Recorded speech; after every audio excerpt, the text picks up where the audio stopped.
Yes, my love. Yes. 15 years, my darling. Can you believe it? 15 years of marriage. 15 years of wedded bliss. 15 glorious years of no fighting. Yes, the very personification of couples perfection. Yes, you could say that we are the epitome of what all couples strive to be. Do you feel like you're in charge?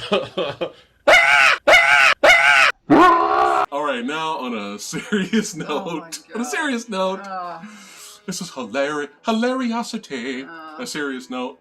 This is that time of the year where we celebrate being together and striving through the good times and the bad times and doing what we can to survive. Yeah, we're married, by the way. Yeah, we're married. I don't know if you guys knew that. But yeah, it's 15 years. What the fuck? Does it feel longer? How did you do it? How did I do it? How? Dude, give this guy a medal. Thank you. Dude. Oh, thank you. But yeah, it's that time of the year where we celebrate being together, and it's mostly sometimes we get a chance to go out for dinner, sometimes we go to a movie. Most of the times we're working like crazy mad working schedule, so sometimes it's hard to do things. But this year it's even worse. Forget about it. This is a very interesting year for the world. Yeah. So we're having to modify everything. We're modifying everything. And somebody went gift happy and decided because from October until January, it's the tail end of October is our anniversary. Mm-hmm. And then in December, obviously, it's Christmas. Mm-hmm. And then in January... early January. It's my birthday. Yeah. And so it's like this fool decided, hey... Bleh. That's right, I just regurgitated. He just vomited all tons these... of gifts. Like, he just decided, hey, how about I just embarrass the shit out of you for our 15-year anniversary and just give you all your gifts at once. And I'm like... Yeah. Now, she did get some things for me. I've already opened them. They're already put away. But at the last minute, and to kind of amuse myself, sorry, dear, I kind of like, can you humor me and open up the gifts? Kind of do a pickups video / unboxing, if you will. I am frightened. For me and for the viewers that watch, just for fun, just to see your reaction and go for it. So, as is tradition, before we get started,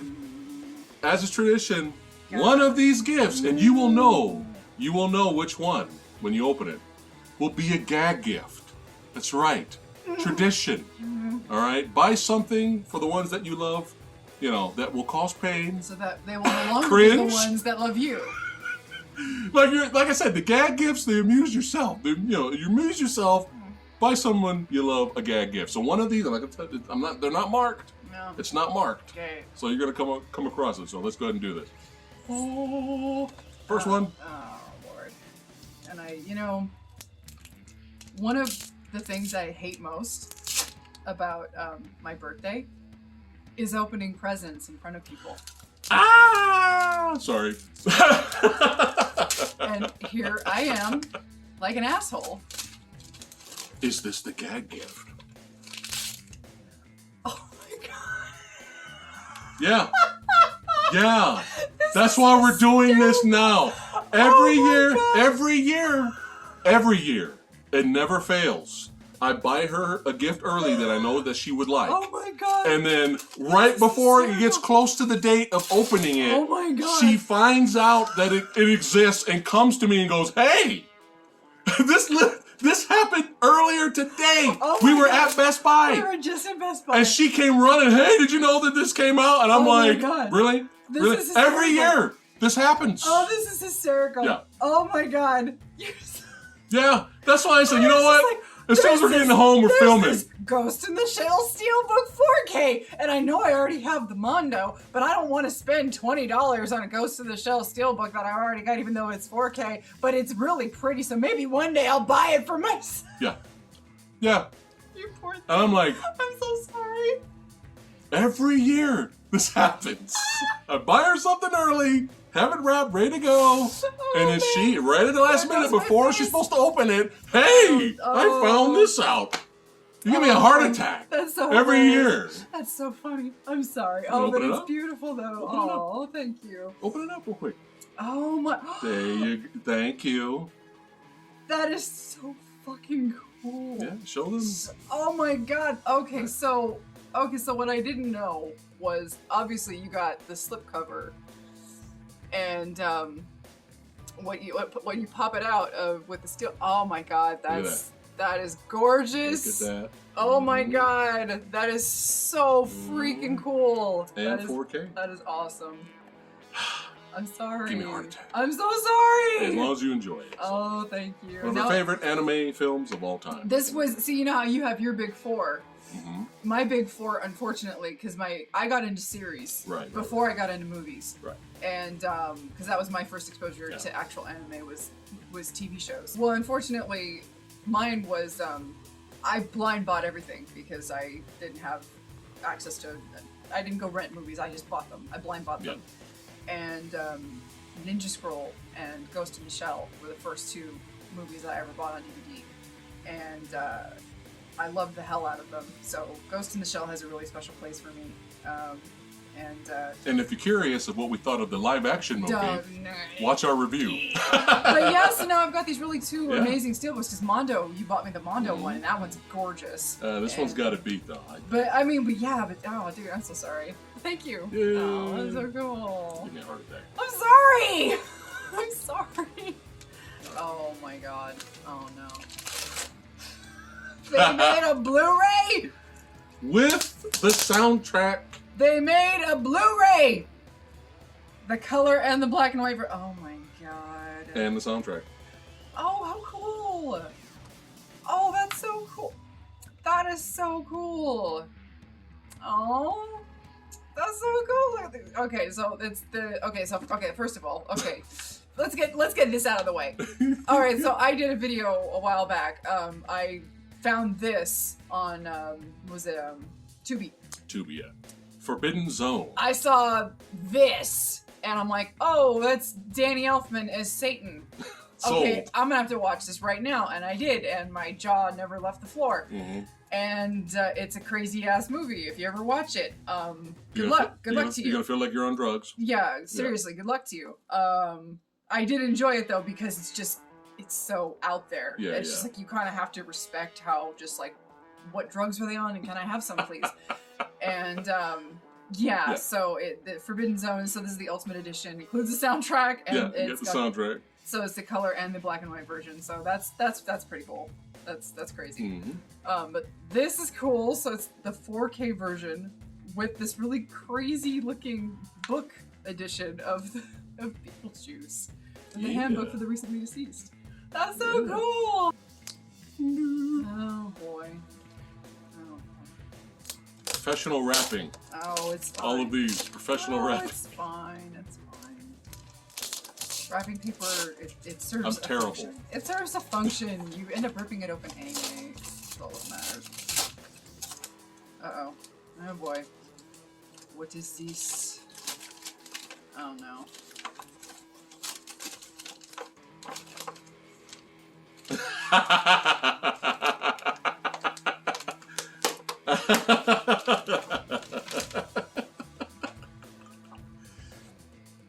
Believe it or not, this is not the gag gift. You've got to be kidding me. This is not the gag gift. You cannot be serious. Show them. Gag gift. Okay, so RoboCop 2 is a guilty pleasure of mine. And oh my god, it's tiny. Yeah. So there's a scene in RoboCop 2 where they reprogram him, and he's acting like a douchebag. Right. Like he's like going around because he's got all these different. He's got like thousands of different. Prime directives in him now, and he has to act like crazy. He's like acting like an idiot because of these prime directives that they got him running on. And he ends up getting spray painted by these kids. And they Isn't it a school day? And they spray painted Kick Me on the back of him, and that's what the little action figure is. Yeah, with the spray paint on it. They made a fig of that. And he's tiny. Yeah. And it's yeah. And that's not the gag gift. That'll make you laugh. Wow. All right, next one. Oh. No, I'm scared.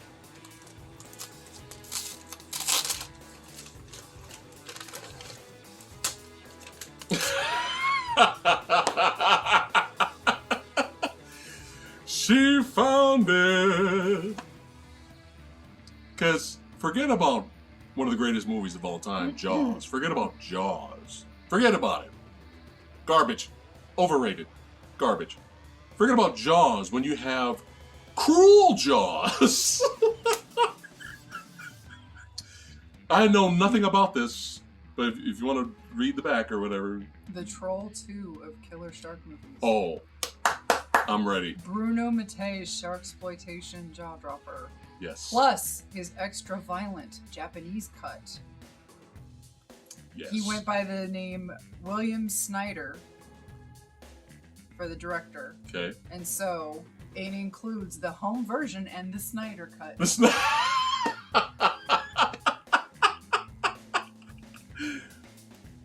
Cruel Jaws. He's cruel. Dig that shark right there. You like that? If that's even from this movie, that could be from another shark movie. I'm sure it's... No, I'm sure. Oh, yawn in there. Yeah. Cruel Jaws.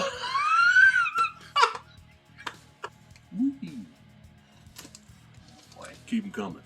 Keep them going. Keep them coming. Keep them going. I'm glad you're having fun. Yes. This video's for me. What did you do? There's another one I gotta take out of my cart. You know, sweetie. You were gonna buy this? Wait a minute. Yes! It's been in my cart for months. Every year, this happens. This happened with the last one that you bought me. I know. This was in my cart. This has been in my cart forever. Oh my. Jesus. Oh my god. Okay. Alright. Okay, well should I get the embarrassment out of the way? Yes, go ahead. Okay. Alright. You have your guilty pleasures? Okay, so I have a secret shame. And this is a secret shame. Because there's no reason for me to have any attachment to this story. And there's no reason for me to have the amount of films in this particular series that I have. And you like the story? And enjoy. But there's no reason for me to. Because of the type of movies that I like. Yeah. There is zero reason. I have a few of those, But what I'm saying, like, the type of movies that I tend to enjoy, I have zero reason for me to enjoy this story. Yeah. It's family-based. It's, very sisterly. I don't have siblings. I don't have any attachment to family stories in general. It's got a little bit of love in it, which I'm not really fond of love stories. So, again, I can't tell you why I enjoy this particular story. Okay. But I have nearly every single incarnation that has ever been created since the 30s. Yeah. Well, I didn't know you had these in your queue. I've had them in my queue. I've been keeping an eye on them because the price keeps going up and down. So yeah. Okay, this was the first version I ever saw. The 1994 version starring Winona Ryder and Susan Sarandon and Little Whammon, Claire Danes, Kirsten Dunst, and all that. With baby Christian Bale. Is this the best version? That's debatable. Okay. I'm not a fan of Winona Ryder. Is this better than the one that just came out and won all the Academy Awards? Well, it didn't win Best Picture. But it still got nominated. It did get nominated, and I'm gonna go on a little mini tirade right now. I think this got nominated for Best Picture too, but I'm not positive. Okay. But here's the thing: Little Women is one of those stories that seems to kind of get remade every couple of decades. Yeah. Like it was originally made in the 30s with Katharine Hepburn. It got remade in the early 50s with June Allison. And then I think there was like some shorts in the 50s for TV. And then it got remade into a TV miniseries, a 2-part TV miniseries in the 70s, which, yes, I own. I'm not proud of this fact, but I own it. I've seen it. I enjoy it. The worst part about it, William Shatner's in it. And he has a German accent, and he is awful. Oh, boy. He is almost 50. If not, he is 50. And he is romantically linked to the protagonist, who is supposed to be a teenager, and it's disgusting. And times were different back then. It's wrong, and it's awful, and it's awkward, and I hate it, and it's gross. But other than that, it's a good version of the story. I like it. Right.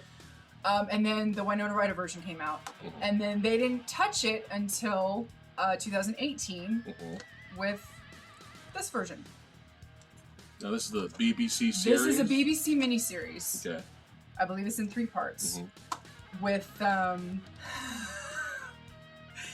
believe it or not, Uma Thurman and Ethan Hawke's daughter, that girl right there playing Jo March, and the girl from Detective Pokemon, and her. Huh. And I don't know who these 2 girls are, but they're good. And then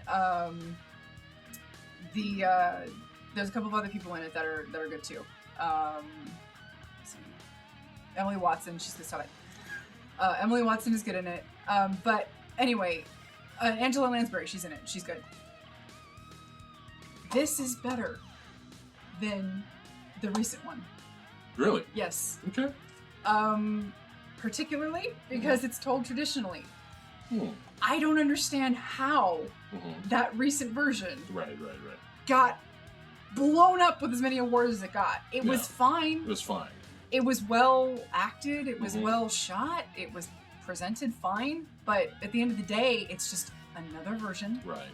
Except this time it was told out of order. Completely out of order, to the point where it's like, if you don't know the story, you're going to be like, why do I care? Who are you? What's going on? And if you do know the story, you're going to be sitting there like, okay, well, this is old hat anyway. Right. You're just watching it because it's just updated for a new generation. Right. But yeah, I thought this was the superior version. So compared to the I guess it would have been 2019 version. So, but it's at the end of the day, it's to your personal taste. This is much longer because this is again a 3-part miniseries. But it figures I bought it for you and you had it in your cart. I've had it in my queue forever. I've had both of these like forever. Stop it. Again, secret shame. I am humiliated. You all know my dirty secret. I'm embarrassed. You now know that I own the 30s version, the early 50s version, the 70s version, the 90s. I own them all. Yeah. And I am so ashamed. It's embarrassing. But normally, this is just not my thing. It's just not. Like, I don't know why. This is her thing. Oh, shit. This is her thing. This is my thing. So Valentine's Day and shit. So we watched this. This is hysterical. Okay. So I don't own any of these. Come on. I don't own any of these on Blu-ray. This is another set of guilty pleasures, especially 2 and 3. Yeah. Jaws 2 is not a terrible 4 sequel. Is not a guilty pleasure? So Jaws 2 was your typical sequel where it was just more of the same, just not as good. All 3 films. Yeah. In Jaws 2, you don't have the dynamic. First of all, you don't have Spielberg coming back.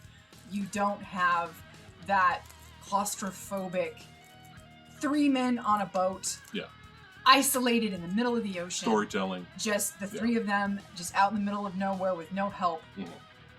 With Spielberg's, penchant for that storytelling, you don't have you just don't have that same dynamic. Instead, you have like a bunch of teenagers out on a bunch of boats.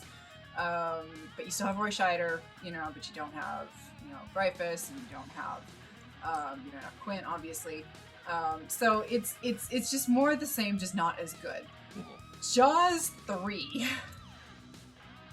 I'm ashamed to admit this. In 3D. I'm ashamed to admit this. Jaws 3 is the first Jaws film I ever saw. What? I don't even know that. Really? Jaws 3, because Jaws 3 used to air on TV all the time. Right. And well, hey, at least you got the crap out of the way. So Jaws 3... At least you went from here up. Jaws 3 kind of like, that's heavy nostalgia for me. Because I saw it on TV all the time. I had it, I think I had it recorded off of TV or something. I don't remember, but I remember when I was a kid, like I was a kid when I saw this, and I remember being creeped out at the beginning because it has that scene where it's the POV shot and it's the shark, it like sneaks up on this fish and it bites the fish in half, and it's that awful 3D rendering shot where the fish is like turning around and it's like still like got its mouth like open, it's like half alive still. But it's like that awful 3D version where the special effects just don't look good at all. Yeah. But when you're a kid, you're just like, oh my god, it's so, just the fact that Jaws is at SeaWorld. Yeah, and it's a cheesy ass premise. Yeah. You've got the two boys who are now, Brody's boys, who are now grown up. One of them works for, they work for SeaWorld now in Florida. And you got Louis Gossett Jr., who is the best part of the movie. He was my favorite part of the movie when I was a kid. He was just my favorite actor in the film. And it's just an odd concept. It's literally Jaws in SeaWorld. And you find out, they capture this shark. Like, oh, we never had a shark in captivity. Then it dies, and you're like, oh my god, we had the baby the whole time, and the mama shark shows up, and oh my god, it's a 35-footer, and blah blah, it's the most hugest shark ever. But is it cruel? Jaws Revenge is shit. Anyway. Now, is that true with Jaws Revenge, that Michael Caine refused to show up to the premiere of the movie? I don't think he did. Like, he just like, I'm not coming to the premiere of this piece of shit. He was probably doing something else. Yeah. He was probably that's what I heard. I'm not sure. Maybe you guys can let us know. I'm sure he did. Yeah. Yeah, Jaws Revenge, if you know, you know. And it has two different endings. And yes, the shark roars. The shark roars. And in one version, the shark blows up. The shark blows up. But... And the shark flies. It blows up by getting impaled first. Yeah. By the ship, and then its head blows up. Because that's how things work. And there's several different model shots where you can still frame it, and you can see the awful models blowing up in each still frame. And I've done it on VHS. I figure, since you like parts of all these movies, all three of them together for a good price. That's fun. Thank you. So this is hysterical. Yes, again. She goes, hey, was this yesterday? Yeah. Yeah. This was yesterday. I didn't know. She comes to me and she goes, hey, Bram Stoker's Dracula's on 4K. And I'm just like, inside, I'm like... Yeah. I didn't know. It's all right. I played it off. I was smooth with it. You've been pretty smooth. I was smooth. Thank you. You've been pretty smooth. So, Bram Stoker's Dracula. 4K. Heard picture's insane. I adore this movie. Yes. I absolutely adore this movie, and I still love the digibook. I think. Yeah, the digibook version was cool too. I still love that version that we have. Pictures. I checked the reviews, and the picture they says. I'm happy because the Blu-ray was always okay. The Blu-ray picture, because the movie is kind of an odd-looking film. The way it always looked was always like, well, I always figured that was as good as it was going to get on Blu-ray. So. I know you like The Lost Boys. I like The Lost Boys too. That's my shit right there. There's a lot of good vampire films out there that we do like. Is this your favorite vampire movie? Is it my favorite serious vampire movie? Yes. Not comedy, but yeah. Yeah. I guess it would have to be. Probably. It's probably one of the earliest that I can remember watching. Because I caught this on cable when it first came out, which would have been, this came out in what, 90? Amazing soundtrack. This came in like 91, 92? So, 92. So by the time cable came out, it probably would have been like 93. So I would have been like, I probably would have been like 12 when I saw it. Yeah. So I instantly fell in love with it. Yeah. And I recorded it off of cable, and I kept watching it. I would watch it like all the time, and it just kind of stuck with me. And it's weird, and it's crazy, and it's Hopkins as Helsing. Come on. Yeah, and it's just so, I know Winona Ryder and Keanu Reeves. I love Keanu, but they are awful. It's notorious how awful. I mean, Keanu gets a lot of like. I don't know why Winona Ryder. I don't know why everybody leaves Winona Ryder alone for how awful she's always been, but Keanu has always gotten flack for that movie. But Winona Ryder was never a good actress. Yeah. I don't know why. No one has ever said how terrible she was when she was younger. I think she's probably better now. Yeah. But when she was younger, like we just watched Heathers the other day, and like the only thing I can stomach her in now as I'm older is Beetlejuice, and that's it. Like watching her and everything else from... You didn't like her in Edward Scissorhands? No. Oh, wow. I don't. It's the way she would deliver lines and the way she would, I don't know, it's always like she was trying too hard. And even in Little Women, I don't care for her in Little Women. Like she was the worst part in Little Women for me. Right. It was always the way she was trying too hard to be sincere, and in that, she came off as insincere. To me, apparently, I was the only person that ever felt this way. And in Bram Stoker's Dracula, she had that awful accent, along with Keanu, but Keanu was the only one who got flack for it. And it's like, no, they were both equally awful. It's just Keanu was, I guess, a little bit like 1 degree worse. But I still love it. And I just love the look of the movie, and I love just the how look, weird, the visuals, the creativity. Come on, Gary Oldman, come on. And we love, Christopher Lee as Dracula, Bela Lugosi's iconic, Frank Langella, very underrated Dracula, very underrated performance. He will screw you and you will love it. Yeah, pretty much. And we get fun ones here and there, but I have to admit, man, if I had to quickly pick, best portrayal of Dracula, it'll be Udo Kier from Blood for Dracula. No, just kidding. Oh, man. No, it'd be Gary Oldman. All right, next up.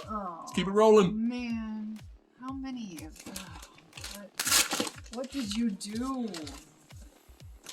I don't know why I forgot that there was another. There's another. Oh, no. Oh, no, look out. Oh, look out. It's my boy.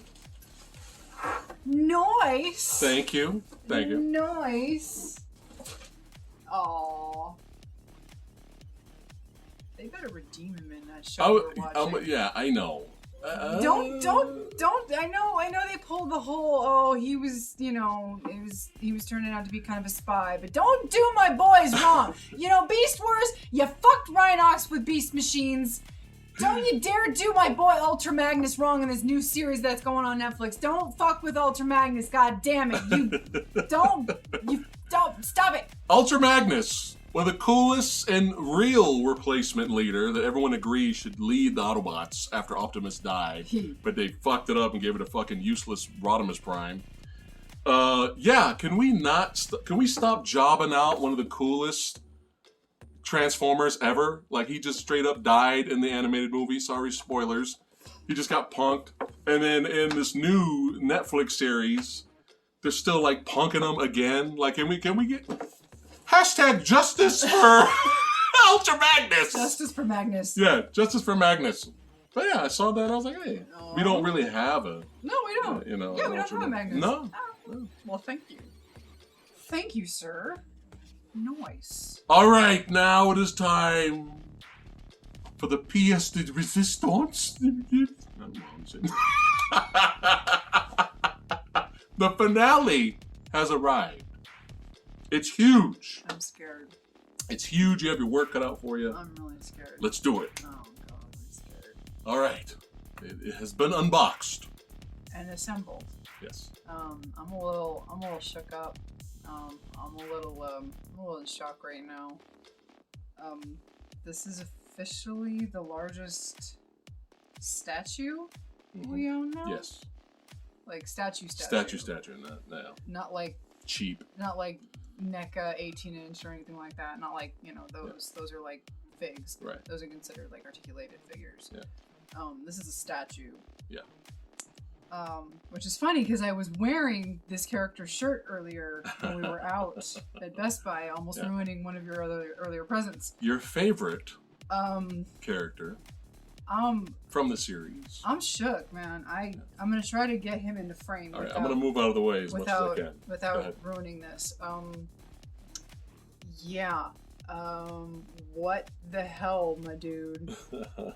And again, I'm gonna hold it as carefully as I can without ruining it. This is insane. Yeah. Starscream, son. This is absolutely your favorite character. This is insane, dude. This beats anything I was ever gonna buy for myself. This is gonna be like the centerpiece on our table somehow. I don't know where I'm gonna put this. What is it? War for Cybertron? What's it called? Oh, well, it's Legacy of Cybertron. Legacy of Cybertron series. This is, but yeah, the inside. You can. There's like cockpit detail right in here. You probably can't even see it, but this is absolutely and look at the gorgeous. The base, the detail on the base.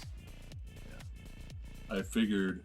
This came in multiple parts, by the way, which it took me like, they were carefully packed. The packing job on this was insane. Luckily, this is my favorite type of statue where the pieces are magnetized, thank God. Yes. Which is like, thank you. Paint job, everything on this is just outstanding. I figured you'd rather have this than a cliche necklace or a cliche ring. Do you really? Yeah. This was more her. Seriously? But if I bought her a ring, she'd probably be like, "Man, you need to take that back to the store. We got bills, son." But oh my God, this is insane. There were so many pieces. Well, it wasn't like a ton of pieces, but yeah, like there were a couple of different pieces. Why it took me so long to pull it out and assemble. Like the base was a piece. There were 2 legs, the torso, the head, the 2 missiles, the 2 wings, the hands, the arms, and then the legs, and then these guys were its own pieces, but very, very, very carefully packed. The detail on the back too. I'm trying hard not to fuck everything up. I know. Like it's like, no, my baby. But yeah, I'm shook. Well, I'm glad you enjoyed, dear. You're insane. I am. This is true. Oh my God. Well, thank you. Happy 15th year. Thank you. Anniversary. Thank you. Can I get a kiss? Get a busa? Well, I got lipstick on. It's all right. Thank you. All right. All right. You're welcome. You're crazy. All right. Thank you, dear, for amusing your husband by doing this video. Thank you for the insanity. Yes. Crazy. Another pickups video for you guys and unboxing. Oh, my goodness. We'd like to thank all you badasses for watching. And here's to another 15.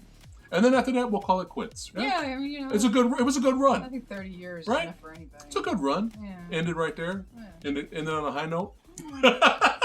All right, we'll see you guys next time. Peace. Yes, you could say that we are the epitome of what all couples strive to be.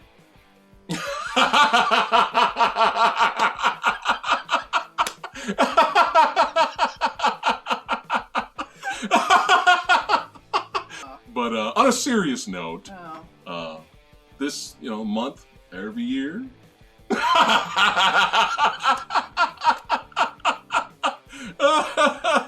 here we go. Is that Ricky Ricardo? What the fuck am I doing? It is that time of the month, October. It is our wedding anniversary.